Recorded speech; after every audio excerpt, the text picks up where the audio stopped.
Hello friends, and welcome back to the Mothership. Today we are celebrating Oktoberfest with our very own Wienerschnitzel, Speckbohnen, and homemade Spaetzel.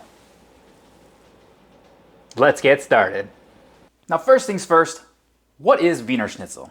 Well, it's all in the name. Schnitzel essentially means cutlet in German, and Wiener means Viennese, which in this context, for this particular schnitzel, is a veal schnitzel. Basically what we're gonna do is gonna make veal cutlets and fry them up. Now the trick with really any type of schnitzel is the thickness. Specifically, we are looking for about 1/8 of an inch. We want them thin.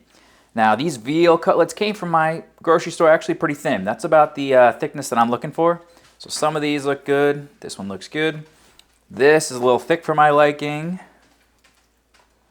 That looks good. That looks good. This one could use a little thinning. And that looks good. Now, if you have a much thicker piece of meat, or if you're doing chicken, or if you're doing pork, you're gonna wanna pound these out. And the way that we're gonna do that is we're gonna put them on a cutting board like this, cover the cutting board in saran wrap, and then we're gonna just basically bash them. You can use a meat tenderizer, you can use a hammer, you can use a rolling pin. I'm gonna use a hammer, specifically a framing hammer.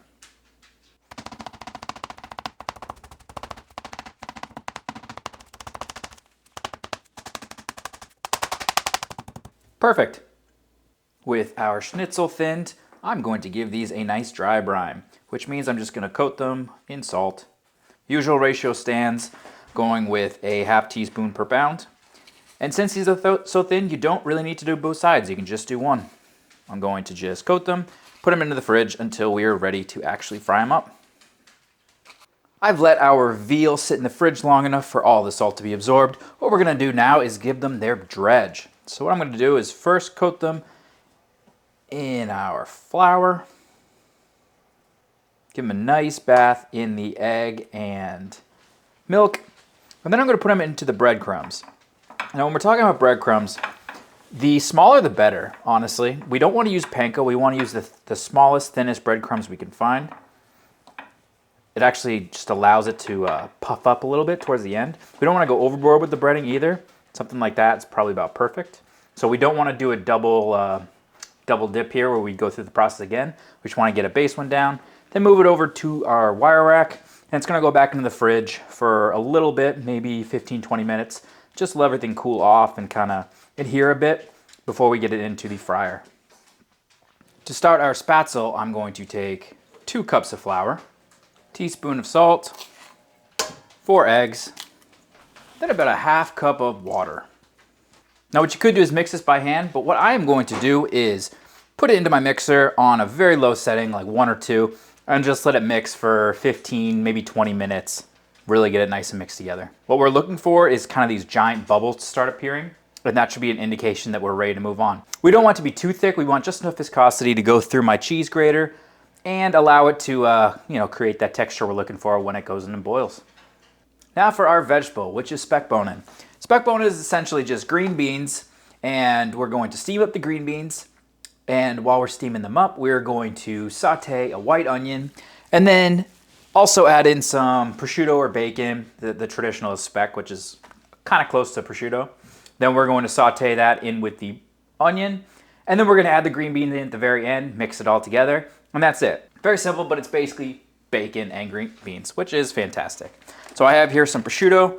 What I'm going to do is just chop it into very small pieces and get it ready for when we add it to our onion. Now to fry up our schnitzel, we're going to be working in batches here. As far as the oil that we want to use, I'm going with actually some tallow. This is from a brisket that I smoked up over the weekend. So it's going to have some nice smoky flavor, which of course we want on a barbecue channel. And it's tallow. So you want to be using an animal fat. That's the traditional way to do it. And animal fat has a pretty high smoke point, so it's perfect for frying these. So all we're going to do, add it in. And probably only cook them for about, 3 minutes aside. I'm just looking for a nice golden color. And I actually want it to puff up a bit. So let's just let them do their thing and monitor. Temperature I'm looking for is about 350 degrees. That's what I was prepping. is not a couple minutes, but that is perfect. Well, the weather decided that it did not want to be helpful, so we're going to be making our Spaetzel indoors on my stovetop. Process is going to be the exact same, I just won't be using my fryer outside. First what I'm going to do is get a pot, fill it with water, put some salt in it, and bring it to a boil. With our water a-boiling, here's our process. What we're going to do is I'm going to take my cheese grater. If you have a Spaetzel maker, that'll work perfectly, but this will do in a pinch. I'm going to pour our mixture over top of it. I'm going to kind of push it through the holes here into the boiling water. When it's in the boiling water, I'm going to let it boil until it floats, which should be pretty quick. Then I'm going to use a slotted spoon, pull it out, and put it into this colander here, which is over a bowl to catch all the water. I'll probably mix some butter in that as well, just to get everything to not congeal together. But that's basically the process. It's not crazy. The consistency and the viscosity of your dough is really the limiting factor here. But let's give it a try.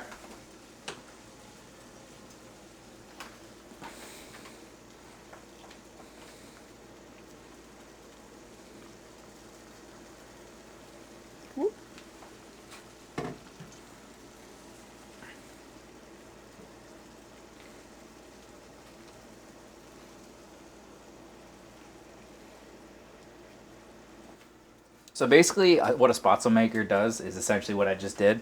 It just does it much cleaner. And basically we're just making little dough dumplings. As they finish and they come to the top, I'm just going to scoop them out, put them into that colander. Obviously professional looking ones look a lot better than what I'm doing, but they're going to taste delicious nonetheless. Before we get to the taste test, guys, I have to ask you to do one thing for me, and that is hit that subscription button down below. That way you're not going to miss any of my future cooks, and you're going to get them as soon as they come out. Alright, it's time for the taste test, guys. And I have to tell you that off camera, there's somebody snickering the entire time because I decided to wear my lederhosen and cook some German food for you all. But you know what? It looks fantastic, and I think it's going to be just as good as it looks. So, if you're of age, obviously do yourself a favor. This is Oktoberfest.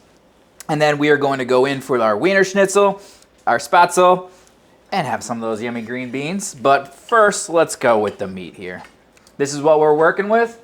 Nice and thin, perfect size for a schnitzel. When you're eating these, there's a couple of different ways to do it traditionally. You could go with like a cranberry sauce. A mushroom sauce is very popular. I like to go with just a traditional amount of lemon on here. Give it a little lemon juice. I'm going for the chomp. Perfect. Sometimes when you make schnitzel, it gets a little bit too chewy in there, especially if you let it fry too long. These came out perfect. They are nice and succulent. Putting that salt in first helped keep them juicy. I have to go in for some Spaetzel too. Noodle dumplings, nothing better. And then, I mean, this is, like I said, prosciutto and green beans. It can't be bad.